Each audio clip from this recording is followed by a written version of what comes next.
Good morning বন্ধুরা, তোমরা কেমন আছো? আশা করি ভালো আছো। আবার একটা নতুন ভিডিও নিয়ে তোমাদের সামনে। তো সকালবেলায় উঠে সমস্ত কাজ হয়ে গেছে, আর মা এসেছে আমাদের বাড়ি পুজোর সময়। আর পুজোর আগে কিছু কাজকর্ম আছে, সেগুলো করার জন্য। তো আমি সকালবেলায় জলখাবারে খাওয়ার জন্য বানিয়ে নিচ্ছি হচ্ছে চাউমিন।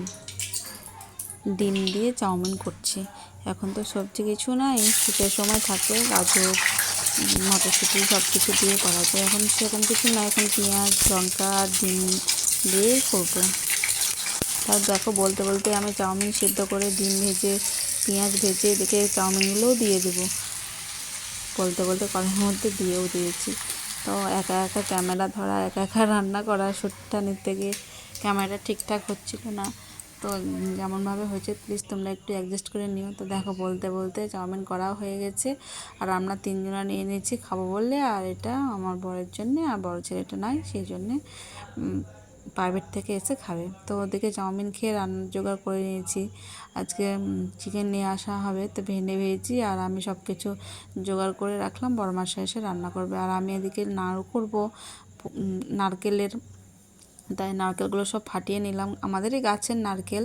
তো আমার ছেলেটা সব নারকেলগুলো ফাটিয়ে দিল, আর আমি এখন এটা দিয়ে নারকেলগুলোকে সব কুড়িয়ে নেব। তো দেখো আমার ছেলেটা বলছে মা আমিও করবো, তো ও কুড়লো খানিক আর আমিও একে কুড়িয়ে নিচ্ছি নারকেলগুলো। তো হাতে প্রচণ্ড ব্যথা হয়ে গেছিলো এটা দিয়ে নারকেলগুলো কুড়িয়ে নিতে। তো ওদেরকে খাওয়া দাওয়া করে সমস্ত কাজ সেরে নারকেলগুলো কুড়িয়ে তারপরে চলে এসেছি নাড়ুগুলো পাক করতে। তো প্রথমে গুড় দিয়ে দিলাম, হালকা একটু জল দিয়ে দিলাম, এবার নারকেলগুলো এর মধ্যে দিয়ে দিলাম। আর যারা মানে একটু ঝাল ঝাল ভাববে খাবো, তারা একটু গোলমরিচের গুঁড়োও দিতে পারে। তা আমার ভালো লাগে না গোলমরিচের গুঁড়ো, তা আমি দিইনি, আমি এগুলো দিয়ে নিরামিষ করে করছি। তো দেখো নারকেলগুলো দিয়ে দিলাম গুড়ের মধ্যে। তো এবার হালকা করে পাক দিতেই থাকবো। তো দেখো এখন পাকটা দিতে লেগেছে, এখনও হয়নি, জলগুলো শুকাবে, অর্ধেক হয়ে এসছে। আর দেখো এদিকে দেখো এবার হয়ে গেছে পুরোপুরি।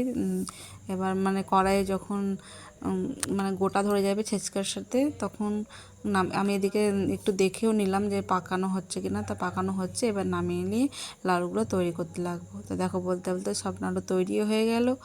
তো আজকের ভিডিওটা এই পর্যন্ত বন্ধুরা, ভালো লাগলে প্লিজ চ্যানেলটা সাবস্ক্রাইব করে রেখো। সবাই ভালো থেকো, সুস্থ থেকো, টাটা।